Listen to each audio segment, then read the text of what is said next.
جب آپ بھارت سے، پاکستان سے، ساؤتھ ایشیا کی کسی کنٹری سے آسٹریلیا میں آتے ہیں مائگریشن لے کے، پرماننٹ ریزیڈنسی لے کے، جاب مارکیٹ میں اترتے ہی ایک بڑا سوال کھڑا ہو جاتا ہے، وہ ہے آسٹریلین ایکسپیرینس۔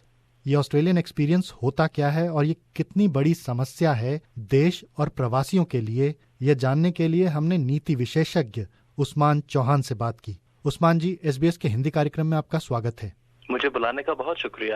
عثمان جی، ہم نے آپ سے پچھلے کئی انکوں میں بات کی تھی انڈر امپلائمنٹ کی، آسٹریلیا میں کس طریقے سے امپلائمنٹ کو لے کے پالیسی نہیں ہے، اور اب یہ سامنے آ رہا ہے کہ جتنے بھی مائیگرینٹس ادھر آتے ہیں ساؤتھ ایشیا سے، ان کو ایک بہت بڑی پرابلم ہوتی ہے آسٹریلین ایکسپیرینس۔ آپ اس کے بارے میں کچھ بتانا چاہیں گے؟ بالکل، آپ نے درست فرمایا۔ یہ اصل میں اب سب سے بڑا مسئلہ ہو چکا ہے ان مائیگرنٹس کے لیے جو جنوبی ایشیا وغیرہ سے آتے ہیں، کیونکہ ان کے پاس تعلیم تو ہوتی ہے، ایکسپیرینس اپنے ملک میں ہوتا ہے، پڑھے لکھے ہوتے ہیں، محنتی ہوتے ہیں، ان کو سمجھ آتا ہے کس طرح کام کرنا ہے، لیکن ان کو یہاں گولی دے دیتے ہیں امپلائرز کہ آپ کے پاس آسٹریلین ایکسپیرینس نہیں ہے۔ اسی طرح کینیڈا میں بھی یہ ہوتا ہے، وہ کہتے ہیں آپ کے پاس کینیڈین ایکسپیرینس نہیں ہے، اور اس رکاوٹ کے لیے کوئی حل ہوتا نہیں۔ اس کی وجہ یہ ہے کہ آپ کے پاس ایکسپیرینس نہیں ہوتا تو آپ کام نہیں کر سکتے، اور آپ کام نہیں کر سکتے تو آپ کے پاس ایکسپیرینس نہیں ہوتا جی۔ اور لہٰذا یہ اب سب سے بڑی رکاوٹ، سب سے بڑا بیریئر بن چکا ہے نئے مائیگرنٹس کے لیے جو یہاں سیٹل ہونا چاہتے ہیں۔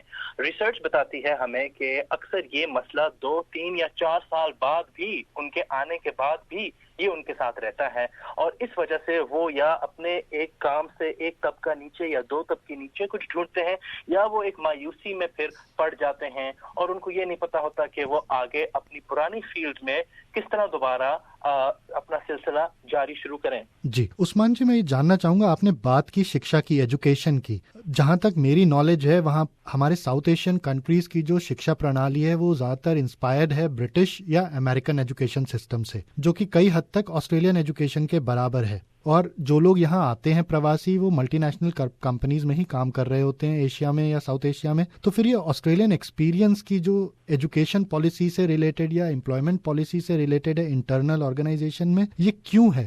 بہت اچھا سوال پوچھا آپ نے عامر صاحب۔ در حقیقت اس کی کوئی اکنامک بیسس نہیں ہے، اس کی کوئی اصل بنیاد نہیں ہے، کیونکہ آپ نے صحیح کہا کہ انڈیا میں اب جو تعلیم فراہم کی جاتی ہے یا دوسرے ممالک پاکستان وغیرہ میں، وہ اچھی یونیورسٹیز میں یہاں کے متبادل ہے، برابر ہے، یا شاید بہتر بھی ہے، خاص طور پہ جو ٹیکنیکل پروفیشنز ہوتے ہیں، آپ کے جو آئی ٹی کے گریجویٹ، IIM کے ہوتے ہیں، وہ تو بہتر ہوتے ہیں یہاں کے اسٹوڈنٹ سے، لیکن اس کے باوجود ان کو یہ رکاوٹ پیش آتی ہے، اور یہ ایک بہت سخت اور ایک ناقابل تسخیر انسالویبل پرابلم ہے، کیونکہ وہ جب تک کہیں گے کہ یہ ایکسپیرینس کافی نہیں ہے، جب تک وہ ہاں نہیں کہتے ہم اس کے بارے میں کچھ نہیں کر سکتے۔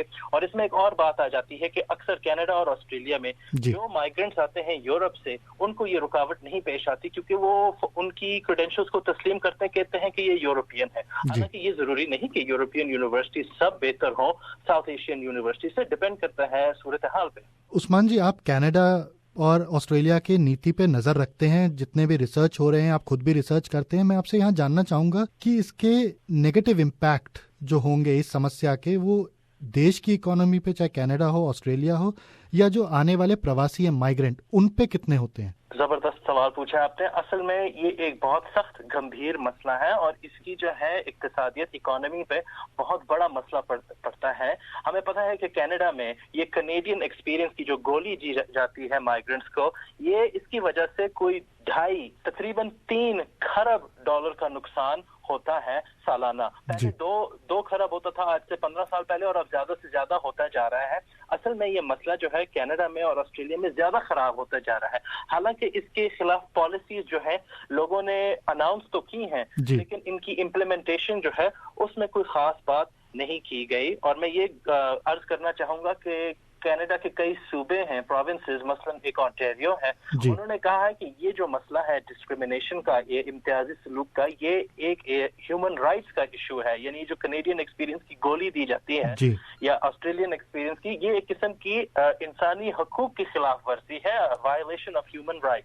عثمان جی، آپ نے ہیومن رائٹس کی بات کی، تو UN جو سنیکت راشٹر ہے، اس کے جو ملینیم گولز ہوتے ہیں، اس میں ایجوکیشن اور اس سے ریلیٹڈ امپلائمنٹ کو بہت مہتوپورن مانا جاتا ہے۔ لیکن جب ایجوکیشن کے حساب سے آپ کو امپلائمنٹ ہی نہیں مل رہا ہے تو دو چیزیں سامنے آئیں گی، جیسا آپ کی ریسرچ بھی بتاتی ہے کہ سیلری ڈفرینس اور انڈر امپلائمنٹ. اس پر آسٹریلیا یا کینیڈا کی سرکاریں کچھ نیتی بنا رہی ہیں؟ آپ کہہ رہے ہیں کہ یہ تو سمسیا گمبھیر ہوتی جا رہی ہے اور جو اکنامی لاس ہو رہا ہے وہ بھی بڑھتا جا رہا ہے. بالکل، اصل میں یہ اس لیول پہ جو ہے گورنمنٹ پالیسی کی امپلیمنٹیشن میں بہت مسئلہ ہے. ابھی بھی جو یہاں گورنمنٹ آئی ہے اس کے لیے یہ ایک پرائیورٹی نہیں ثابت ہو رہی جی میرے حساب سے. اور کینیڈا میں حالانکہ کہتے ہیں کہ ایک پرائیورٹی ہے اور وہ پیسے اس پہ خرچتے بھی ہیں. تقریباً پچھلے آپ کہہ لیں 7 سالوں میں انہوں نے $100 ملین اسپینڈ کیا ہے اس ٹائپ کی اینٹی ڈسکریمنیشن امپلائمنٹ پہ، لیکن پھر بھی کوئی خاص ان کو حل نہیں ملا، ان کو کوئی خاص سلوشن نہیں ملا، کیونکہ امپلائر جو ہیں وہ اس سے آگے بڑھنا نہیں چاہتے، وہ مدد نہیں کرنا چاہتے ان پالیسیز میں. تو انڈر امپلائمنٹ آپ نے جس طرح گزارش کی بالکل صحیح ہے. آپ کو پتا ہے کہ جو ہمارے ینگسٹرز آتے ہیں ان کو اکثر جابز ملتی ہیں ایک طبقہ نیچے اور وہ فرسٹریٹ ہوتے ہیں، پھر ان کی جو انکم ٹریجیکٹری ہوتی ہے اس میں آگے جا کے بہت بڑے مسئلے ہوتے ہیں. آپ یہ کہہ سکتے ہیں کہ ہمیں پتا ہے کینیڈا میں وائٹس اور مائنورٹیز یعنی جو وہاں کے رہنے والے گورے ہیں اور جو دیسی آتے ہیں ان میں تقریباً 25 سے 30% کی آمدنی میں فرق، ویج ڈفرینشل نظر آتا ہے کئی پروفیشنز میں. اور اس کی وجہ ایک طرف یہ بھی ہوتی ہے کہ انہوں نے شروع اس کینیڈین ایکسپیرینس کی رکاوٹ سے کی تھی تو کم طبقے پہ کی تھی، اس لیے وہ اب کم کماتے ہیں، اور آسٹریلیا میں بھی یہی ہو رہا ہے. جی عثمان جی، ابھی ایس بی ایس ہندی نے ایک سٹوری کی تھی جس میں بتایا کہ جو ینگ مائیگرینٹس آتے ہیں اور پھر انڈر امپلائمنٹ کا شکار ہوتے ہیں یا ایکسپلائٹیشن کا شکار ہوتے ہیں، وہ کسی طریقے سے کرائم کی طرف بھی پھر بڑھنا شروع کر دیتے ہیں اپنی اڈاپٹیڈ کنٹریز میں، کینیڈا ہو، نیوزی لینڈ ہو، آسٹریلیا ہو. آپ سہمت ہوں گے اس سے؟ جی میں متفق ہوں آپ کی بات سے. اور کرائم اور اس طرح کی جو ہے خطرناک جو ہیں آثار یہ ہمیں ہر جگہ نظر آتے ہیں. ینگسٹر جو ہیں جب ان کو ایک اچھی نوکری نہیں مل سکتی حالانکہ وہ پڑھے لکھے ہیں اور محنتی بھی ہیں، تو آہستہ آہستہ فرسٹریشن کے بہت سخت منفی اثرات بھی، سیریس نیگیٹو کانسیکوینسز بھی ہو سکتے ہیں.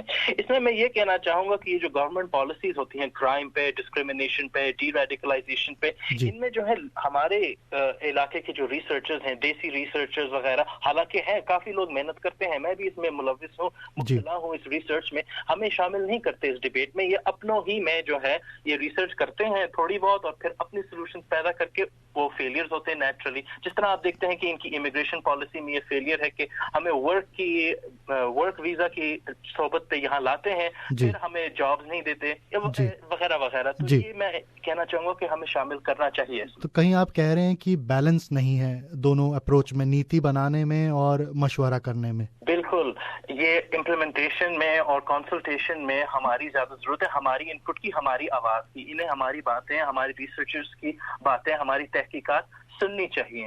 اگر آپ دیکھیں کہ یہ پبلک سروس جو ہے آسٹریلیا میں بھی اور کینیڈا میں بھی خاص طور پہ، تو آپ دیکھیں کہ وہاں کینیڈا میں 20% جو آبادی ہے وہ مائنورٹیز ہیں، لیکن صرف 14% جو ہیں پبلک سروس میں امپلائیز وہ مائنورٹیز ہیں. تو آپ دیکھ سکتے ہیں کہ گورنمنٹ کی بھی تھنکنگ میں، گورنمنٹ کی بھی سوچ میں وہ امپلیمنٹیشن نہیں ہو رہی اینٹی ڈسکریمنیشن.